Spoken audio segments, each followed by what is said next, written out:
बहुत से लोग कहते हैं मुझे यीशु के बारे में पता है। शायद आप यीशु के बारे में जानते हैं, लेकिन क्या आप यीशु को जानते हैं? क्या आप उसे व्यक्तिगत रूप में जानते हैं? यीशु का अध्ययन जैसे नए नियम के वचनों में हम पर प्रकट किया गया है, ये दिखाता है कि वो केवल एक मनुष्य से बहुत बढ़कर है,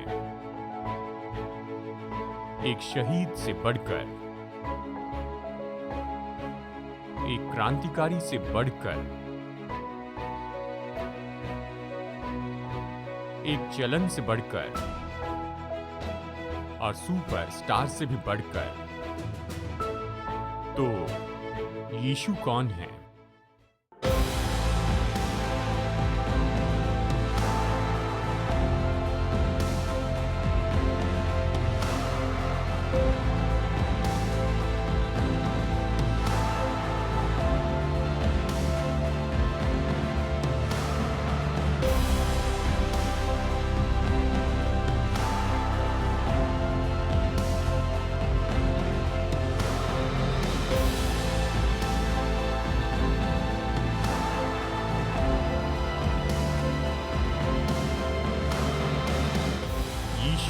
युगों का वो भेद है और इतिहास का आश्चर्य है। वो व्यक्तिगत है और उसे जान सकते हैं और वो आपको और ज्यादा जानने की कामना करते हैं। खोज निकाले कि आपका जीवन कैसे उमड़ते जाएगा। जैसे आप जिस यीशु को नहीं जानते हैं, वो आपके प्रभु और उद्धारक होंगे जिनसे आप हमेशा प्रेम रखेंगे। वेस्ट स्टैफर्ड एजुकेशन कॉन्फ्रेंस में बता रहे थे नायरोबी केनिया में, जब वो प्रभावित हुए थे 400 टीचर्स के डेडिकेशन द्वारा जो आए थे वहाँ उस मिशन कंपाउंड में इस विशेष समय के लिए। अपना भाषण खत्म करने के बाद उन्होंने कहा कि क्या किसी को कोई कहानी बतानी है। तीसरी कतार से एक नौजवान खड़ा हुआ। उसने कहा, मैं अपनी शिक्षा के पहले साल में हूँ, मुझे ये पसंद है। और फिर उसने लोगों को बताया कि उसने एजुकेशन का फील्ड क्यों चुन लिया है। क्योंकि बचपन में उसके स्कूल का पहला दिन बहुत ही पीड़ादायी रहा, क्योंकि उसे भयानक रूप में हकलाने की परेशानी थी। वो बहुत शर्मिंदा होता और दिन भर बस राह देखता कि जैसे तैसे स्कूल खत्म हो और वो घर जाए। पर उसकी टीचर उसकी परेशानी देखकर उसके पास आई और उसकी तारीफ की और उसके पेपर्स पर प्रोत्साहित करने वाले नोट्स लिखती और उसे गले लगाया जो उसे जिंदगी में दूसरे किसी ने गले नहीं लगाया था। और उस पल उसने निर्णय लिया कि वो शिक्षक बनना चाहता है। उसकी पहली कक्षा के उन दिनों के कारण, क्योंकि उसकी टीचर बुद्धिमान और प्रेम करने वाली थी। स्टैफर्ड ने पूछा, क्या उन्हें कभी आपने बताया कि आपके जीवन पर उन्होंने प्रभाव डाला? उसने कहा, नहीं, मैंने सच में कभी नहीं बताया। क्या उन्हें इस बात का पता है? स्टैफर्ड ने पूछा। तब उस जवान ने कहा, सर, अभी वो जानती है। और जब वो जवान उस भीड़ में मुड़ा तो सब लोग चकित हो गए। उसने अपनी उंगली उस भीड़ में एक जगह पर दिखाई और कहा, क्योंकि वो वहां पर अभी बैठी है। वो टीचर चकित हो गई कि ये नौजवान उसकी ओर उंगली दिखा रहा है।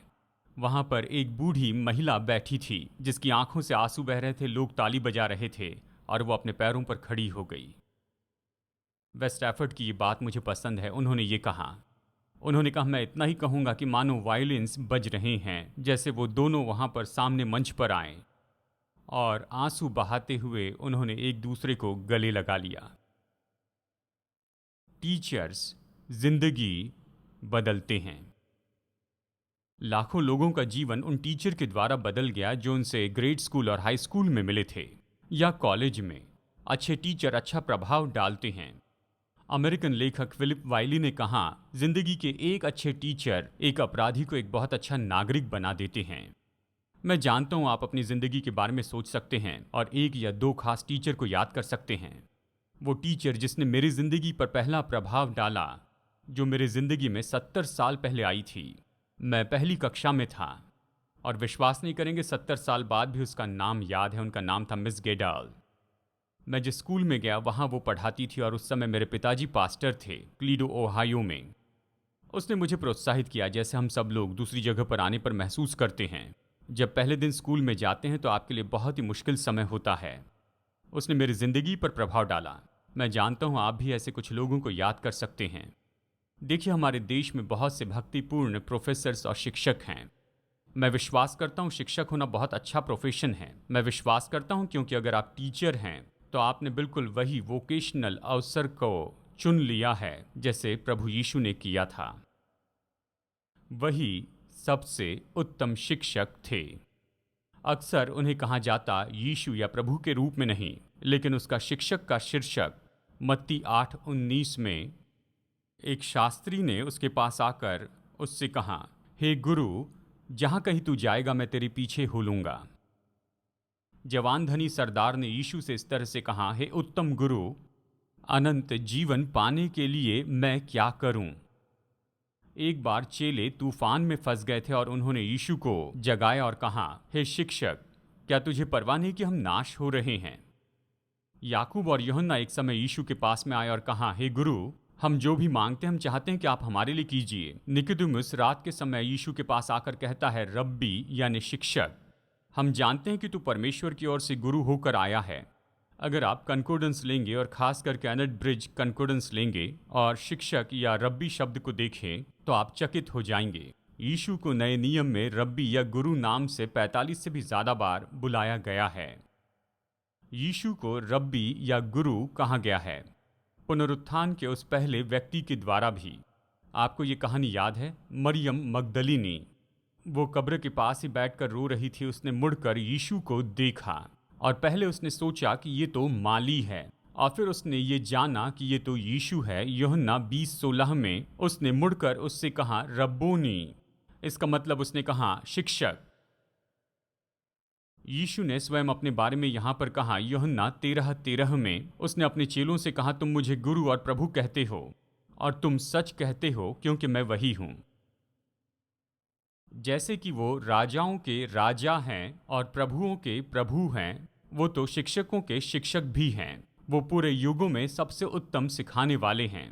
कई बार उसने एक समय 2 या 3 लोगों को सिखाया तो कभी एक ही को, तो कई बार उसने हजारों को सिखाया। उस समय न कोई माइक था, न कोई इलेक्ट्रॉनिक प्रोजेक्शन था, और अभी भी वो हमारे शिक्षक हैं और युगों से हमें सिखाते आ रहे हैं, है ना? अपने वचन के द्वारा जो हमारे मन में और हमारे दिल में बुनियाद निर्माण करते हैं।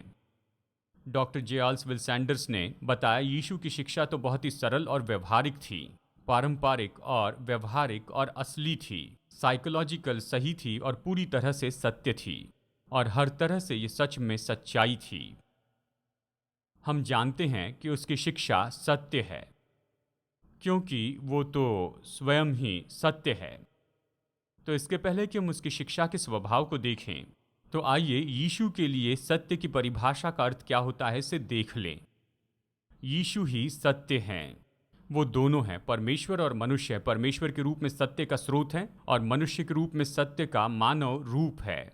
यीशु ने यूहन्ना 14:6 में ये कहा, मार्ग और सत्य और जीवन मैं ही हूँ। उसने ये नहीं कहा कि मैं तुम्हें मार्ग बताऊंगा, मैं तुम्हें सत्य दिखाऊंगा और जीवन का प्रबंध करूंगा। उसने साहस से कहा कि वो ये सब कुछ हैं। उसने कहा, मैं ही मार्ग हूँ। उसने कहा, मैं ही सत्य हूँ, मैं ही जीवन हूँ। वही तो इन सारी चीज़ों के मानव अवतार थे। यूहन्ना के सुसमाचार में ये मुख्य शीर्षक है। जैसे आप चौथे सुसमाचार का अध्ययन करते हैं, जो कि बाइबल में मेरा पसंदीदा है, आप अनदेखा नहीं कर सकते कि कैसे सत्य का विषय यहाँ पर बार बार आता है। यूहन्ना अध्याय 1 की शुरुआत में ही हमसे कहता है कि यीशु मसीह सच्ची ज्योति हैं और वो पिता की ओर से हमारे पास आया अनुग्रह सच्चाई से परिपूर्ण होकर, और वो खुद को सच्ची रोटी कहते हैं जो स्वर्ग से उतरी है। निश्चय ऐसे लोग होंगे जो खड़े रहकर ये चिल्लाएंगे कि यीशु मसीह ही सत्य है, कि यीशु मसीह सत्य के कर्ता हैं। यीशु ही सच्चाई को बताने वाले हैं।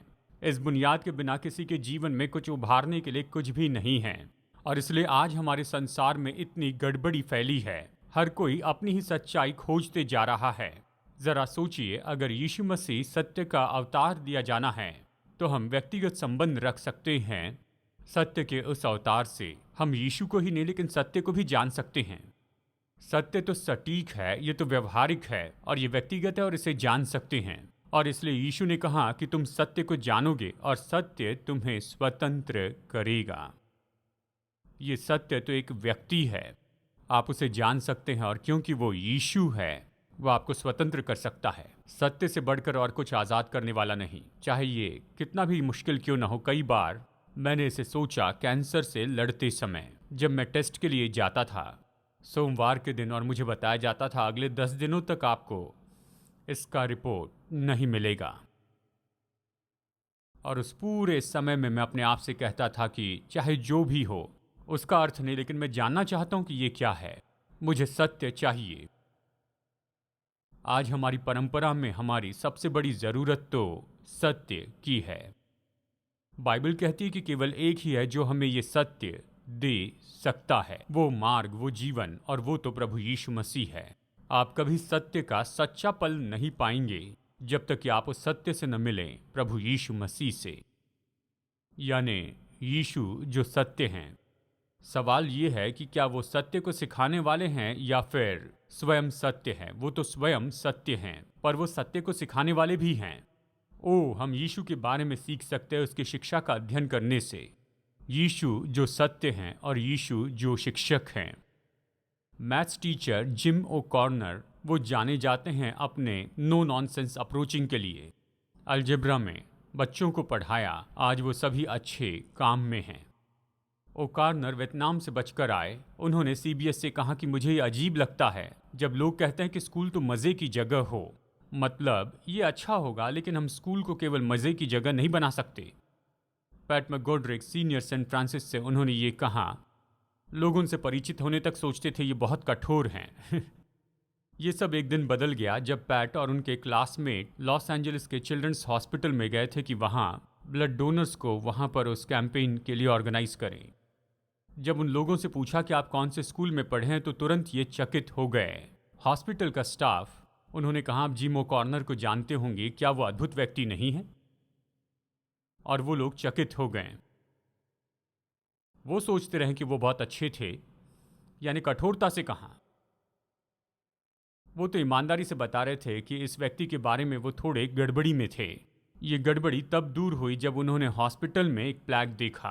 हर समय ब्लड डोनेट करने वाले लोगों में सबसे ऊपर थे Jim O'Connor, universal blood donor type O negative. O'Connor ने 72 गैलन ब्लड डोनेट किया था और प्लेटलेट्स भी 1989 से, और इस पूरे मार्ग में अगणित जिंदगी को बचाते रहे। पर और भी बात थी। उस दिन उन लड़कों ने जाना कि जिम ओकॉर्नर जो अविवाहित थे, उनके गोद लिए हुए बच्चे हफ्ते में 3 दिन बीमार और मरने वाले बच्चों की सेवा करते हैं, जबकि उनके माता पिता वहां नहीं होते हैं। ओकॉर्नर ने कहा, मैं बच्चों को अकेला देखना नहीं चाहता, मैं ऐसा नहीं रह सकता। ओकॉर्नर के विद्यार्थी पूरी तरह से चकित हो गए। हम इनका आदर करते थे, लेकिन अब से बहुत ज्यादा आदर करेंगे। केवल आदर ही नहीं करेंगे, लेकिन उनके जैसा होना चाहेंगे। जिंदगी में सबसे प्रभावी टीचर तो वो हैं जो सत्य को सिखाते और उसके अनुसार जीते हैं, और विद्यार्थियों को चुनौती देते हैं कि जो उनके लिए संभावना है उससे भी बढ़ते जाएं। यीशु के बारे में ये बात सच थी, है ना? उसने अपने चेलों पर प्रभाव डाला, केवल जो बातें कही उसके द्वारा ही नहीं, लेकिन अपने जीवन से, और जो कुछ भी सिखाया उसके द्वारा। उसके पास दर्शन था कि चेले क्या बन सकते हैं, और उसने अपनी जिंदगी उन्हें यह सिखाने के लिए दे दी कि यह उनमें कैसे दिखता है। मैं आपको बताना चाहता हूं 3 तरीके जिससे यीशु ने सिखाया। उसने केवल उस समय के पृथ्वी पर रहने वाले लोगों पर ही प्रभाव नहीं डाला, लेकिन आज हम जो यीशु के पीछे चलते हैं, हम पर भी ये प्रभाव डालता है। सबसे पहले जब यीशु ने सिखाया तो उसकी शिक्षा ने लोगों को चुनौती दी, और उसकी शिक्षा आपको भी चुनौती देगी। यीशु जिसे आप नहीं जानते, वह ऐसे है जो हमेशा अपने विद्यार्थियों को चुनौती देते हैं। उसने चुनौती दी उनकी प्राथमिकता, उनकी क्षमता और संभावना को। उदाहरण के लिए यीशु ने जवान धनी सरदार की प्राथमिकता को चुनौती दी। याद है उसने उससे क्या कहा? जा और जो कुछ तेरा है उसे बेच दे और फिर मेरे पीछे हो ले। उसने इस बात की परवाह नहीं की कि क्या वो सब कुछ बेचेगा, लेकिन यहाँ समस्या ये थी, इसके पास धन नहीं था, धन के पास ये था। और यीशु देखना चाहते थे कि क्या वो सच में वो उन सब को छोड़ देगा ताकि यीशु को अपने जीवन में पहला स्थान दे। यीशु ने अपने चेलों को उन कामों को पूरा करने के लिए भेजा जो उनकी क्षमता से परे दिखाई देता था, जैसे कि 5000 लोगों को भोजन देना, बीमारों को चंगाई देना और दुष्ट आत्माओं को निकालना। याद रखिए, वो असफल हुए, वापस आकर कहने लगे, प्रभु हम नहीं जानते, ये काम नहीं कर रहा है। तो यीशु के लिए समय था कि उन नौजवानों को वो सिखाएं। जब यीशु ने उन्हें महान आज्ञा दी तो शारीरिक रूप में उसे पूरा करना उनके लिए असंभव था, लेकिन उसका उपयोग किया कि उनका दर्शन बढ़ाएं और उनके द्वारा पूरे संसार में चर्च की स्थापना की। हम अभी भी उस शिक्षा का पालन कर रहे हैं और अभी भी उसके असंभवता को महसूस करते हैं, लेकिन यीशु की शिक्षा के कारण हम निरंतर बने हैं कि पूरी दुनिया में सुसमाचार ली जाएं। खैर, यीशु की शिक्षा का सबसे चुनौती से भरा हुआ और सबसे विख्यात भाग ये पाया जाता है मत्ती अध्याय 5 से 7 में। हम इसे पहाड़ी उपदेश के नाम से जानते हैं। यह अध्याय साबित करता है कि यीशु एक बढ़ई से बढ़कर थे और प्रचारक से बढ़कर थे और मनुष्य से बढ़कर थे। अपने पहले शब्दों से ही यीशु ने ऐसे कहा जैसे कि मानो वो वचन के लेखक और उसका अर्थ बताने वाले हैं। उसके शब्दों और बोलने के तरीके से लोग चकित हो जाते थे, जैसे आज ही हमें चकित करते हैं। पहाड़ी उपदेश में हमें ऐसे नियम दिए गए हैं जिसे अनदेखा नहीं कर सकते, ऐसे चित्र बताएं जिसे भूल नहीं सकते हैं, और ऐसे निर्देश दिए हैं जो इतने व्यवहारिक हैं और चुनौतियों से भरे हैं आज भी हमारे लिए, जैसे मानो ये हमारे लिए लिखे गए हैं। पहाड़ी उपदेश में 107 वचन दिए गए हैं। अब देखिए, पहाड़ी उपदेश में हमारे पास ये है, गौर से सुनिए। पहाड़ी उपदेश में ये हैं बीएटिट्यूड्स, प्रभु की प्रार्थना, सुनहरा नियम, पहाड़ पर का नगर, पृथ्वी का नमक, सकरा फाटक और बुद्धिमान व्यक्ति जिसने चट्टान पर अपना घर बनाया। यहाँ इस संदेश में हम अनंत काल के आयाम को देखते हैं, नैतिकता और आत्मिकता के बारे में, और हम सीखते हैं कि कैसे निपटे क्रोध से, अभिलाषा से, तलाक से और तिरस्कार से, और चिंता और परेशानी और ढोंग से। ये सब पहाड़ी उपदेश में सिखाए गए हैं, और जब हम इसे पढ़ते हैं तो जानते हैं कि क्या करना है। मत्ती 5 से 7 में हमें सबसे महान सलाह दी गई है, इस पृथ्वी पर रहे सबसे महान मनुष्य के द्वारा सबसे महान संदेश में। पहाड़ी उपदेश तो मसीह यीशु और मसीहत के लिए सच्चे सबूत साबित करता है। यीशु ने जो दावा किया, अगर उससे वो कम होते तो उसका संदेश तो निश्चय उससे बहुत कम होता। हम दूसरे शब्दों में और क्या कहें, हम 2000 साल बाद यहाँ पर हैं उस संदेश के बारे में चर्चा करना है जो एक मनुष्य ने बाहर पहाड़ पर दिया था, ऐसे लोगों के समूह को जिनका हमारे और हमारी परंपरा से कोई भी संबंध नहीं है। और वो संदेश तो अभी भी सबसे महान संदेश है अब तक पृथ्वी पर जिए सबसे महान प्रचारक से, और इसे दुनिया के इतिहास में सबसे महत्वपूर्ण स्पीच में से एक माना जाता है। और ये महान संदेश है प्रैक्टिकल एथिक्स और मॉरल साइकोलॉजी पर, जो अब तक कभी किसी ने सिखाया होगा। सेकुलर लोग इसे कहते हैं, केवल धार्मिक लोग ही नहीं।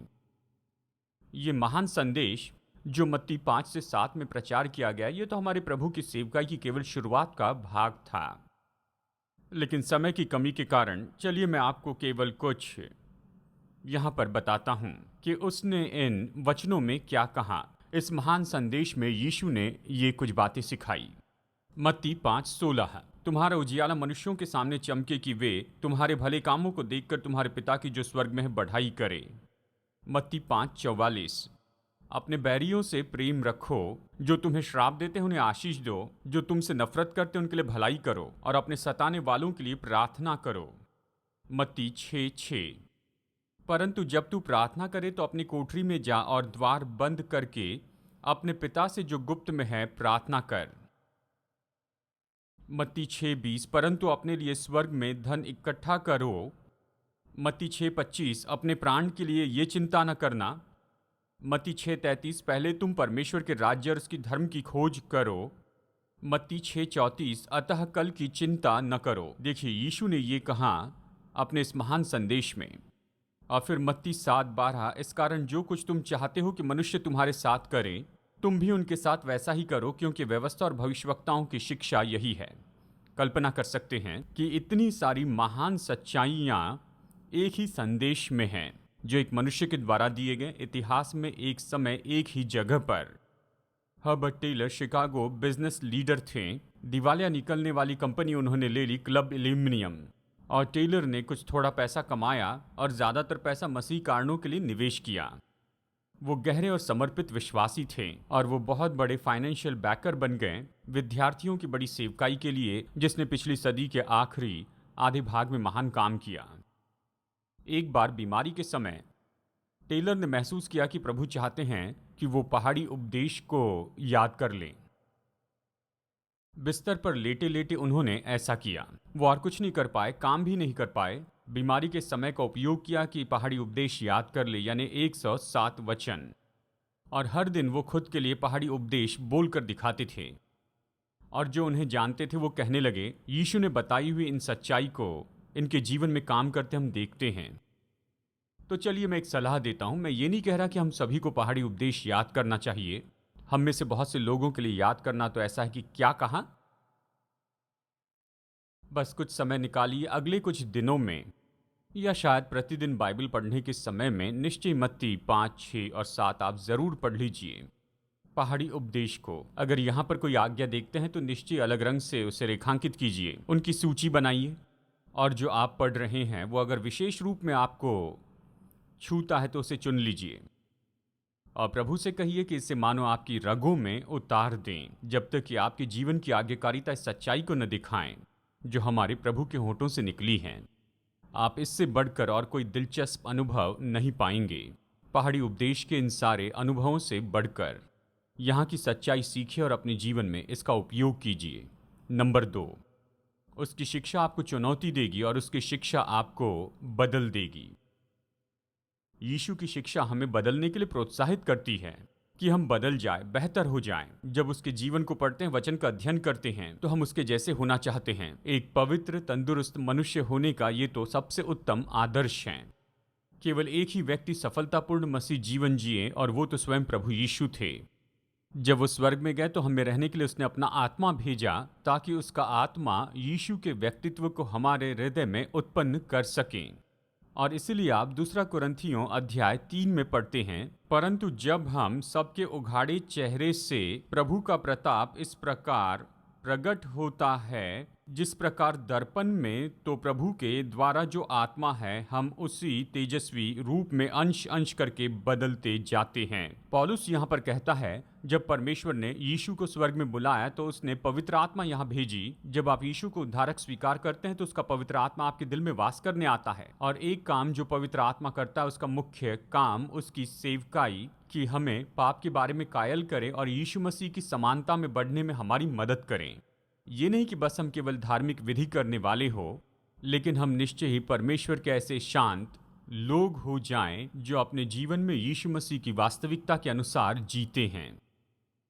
जैसे हम उसे ऐसा करते हुए देखते हैं, जैसे ये हमारे दिल में होते जाता है, तो हम कई बार इससे चकित हो जाते हैं, क्योंकि हम अभी पहले जैसे नहीं रहे हैं। हम ये देखकर चकित होते हैं कि प्रभु यीशु मसीह हम में ऐसा काम कर रहे हैं जो हम पहले नहीं कर सकते। तो हम कहते हैं, ये सब कहाँ से आया है? दूसरे शब्दों में, जैसे हम यीशु पर अपनी आंखें लगाए रखते हैं, पवित्र आत्मा हमें बदल देता है उस व्यक्तित्व में जिसमें यीशु मसीह हैं। हम और ज्यादा यीशु जैसे हो जाते हैं। रोमियो 8:29 कहता है, परमेश्वर ने हमें चुन लिया कि उसके पुत्र के स्वरूप में हम हो जाएं। और इफिसियों 4:15 में बताता है कि सब बातों में उसमें जो सिर है, अर्थात मसीह में बढ़ते जाएं। जैसे हम मसीह में बढ़ते हैं तो हमारा जीवन पूरी तरह से सत्य बनता है, क्योंकि हम उसके जैसे बनते जाते हैं जिसके बारे में कहते हैं। चलिए यहाँ पर रुककर मैं एक बात कहूँ कि इस संसार में आपके पास कोई नौकरी होगी, और जब तक कि आप सच में कुछ बहुत बहुत बुरा न करें, जो कुछ भी आप अपने समय पर करते हैं उसके लिए कोई विवाद नहीं होता। सच में बहुत सी जगह पर आप जा सकते हैं सुबह 8 से 5 तक, या जो भी दफ्तर का समय हो, और उस समय से बाहर मानो शैतान जैसे जिए, तो किसी को पता नहीं चलेगा, किसी को उसकी परवाह नहीं है। लेकिन ऐसा विश्वासियों के लिए नहीं है।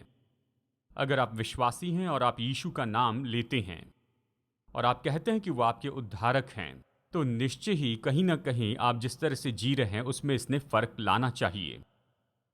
आप ऐसे नहीं जी सकते जैसे आप यीशु को नहीं जानते हैं और फिर रविवार को चर्च में आकर कहें, मैं विश्वासी हूँ, मैं विश्वासी हूँ। सबसे बुरी बात यह है कि आप अपने मुंह से कहते हैं कि यीशु ये हैं, और फिर ऐसा जीवन जीते हैं कि आपने जो कुछ भी कहा उसका इनकार करते हैं। जो सिखाते हैं उस पर विश्वास नहीं है तो उसे मत सिखाइए। शिक्षा देना ये कोई करियर नहीं है, ये बुलाहट है। और शिक्षा देना ये कोई जानकारी के बारे में नहीं है। शिक्षा तो इसके लिए है कि जिंदगी बदलती चली जाए। उसकी शिक्षा आपको चुनौती देगी, उसकी शिक्षा आपको बदल देगी और उसकी शिक्षा आपको धाड़स देगी, हौसला बढ़ाएगी। मुझे यीशु के वचन पढ़ना पसंद है। एक बार उसके चेलों ने ये सच्चाई जानी कि वो स्वर्ग में जाने वाले हैं। उन्हें इसका अर्थ पता नहीं था, लेकिन 3 साल तक उसके साथ रहे, उससे प्रेम किया, तो वो उससे सवाल पूछने लगे और फिर यीशु ने उन्हें इस तरह से कहा। उसने कहा, तुम सुन लो, तुम्हारा मन व्याकुल ना हो। परमेश्वर पर विश्वास रखते हो, मुझ पर भी विश्वास रखो। मेरे पिता के घर में बहुत से रहने के स्थान हैं। मैं तुम्हारे लिए जगह तैयार करने जाता हूँ। यदि मैं जाकर तुम्हारे लिए जगह तैयार करूँ तो फिर आकर तुम्हें अपने यहाँ ले जाऊंगा, कि जहां मैं रहूं वहां तुम भी रहो। मुझे ये वचन बहुत ही पसंद है। मैं जान सकता हूं कि चेले क्या महसूस कर रहे थे। यीशु जा रहे हैं, वो यहां पर रहने वाले नहीं हैं, दूसरी दुनिया में चले जाएंगे, तो हम क्या करेंगे? और यीशु उनकी व्याकुलता के उस समय में आते हैं और तसल्ली देने वाले शब्द कहते हैं। यीशु ने ही कहा था कि तुम्हारा मन व्याकुल ना हो, और ये वही यीशु है जो कहते हैं कि शांत रहे, थम जा। और हमारे प्रभु हमें फिर से शाश्वती देते हैं। तुम्हारा स्वर्गीय पिता जानता है कि तुम्हें इन सब वस्तुओं की आवश्यकता है। यीशु शिक्षक थे। हम सब किसी न किसी तरीके से दूसरों को सिखाते हैं, चाहे माता पिता के रूप में बच्चों को सिखाते हो या संडे स्कूल में आप सिखाते हो। आप कभी इससे उत्तम आदर्श नहीं पा सकते हैं कि सच्चा शिक्षक होना क्या है, जबकि आप स्वयं उस शिक्षक प्रभु यीशु मसीह के पास जाते हैं और ये जानते हैं कि वो कितने समर्पित थे। वो केवल सच्चाई ही नहीं बताते, पर जिंदगी भी बदलते हैं। भाइयों और बहनों, मैं एक बात जानता हूं कि अगर आप यीशु मसीह के साथ में चलते हैं तो ये नहीं हो सकता कि आप में बदलाव न आए। यीशु आपको बदल देंगे। अगर विश्वास में बढ़ना है तो बाइबल लेकर उसे पढ़िए। हमारे लिए सबसे महान स्रोत तो ये किताब है, लेकिन अगर हम सच कहें तो हम इस स्रोत के बारे में ज्यादातर अनजान हैं। उस दुष्ट ने तो हम में से बहुत से लोगों में बड़ा काम किया है कि बाइबल को हमारे जीवन के घेरे से बाहर निकालें, ताकि हमारे ऊपर किसी तरह प्रभाव न डालें।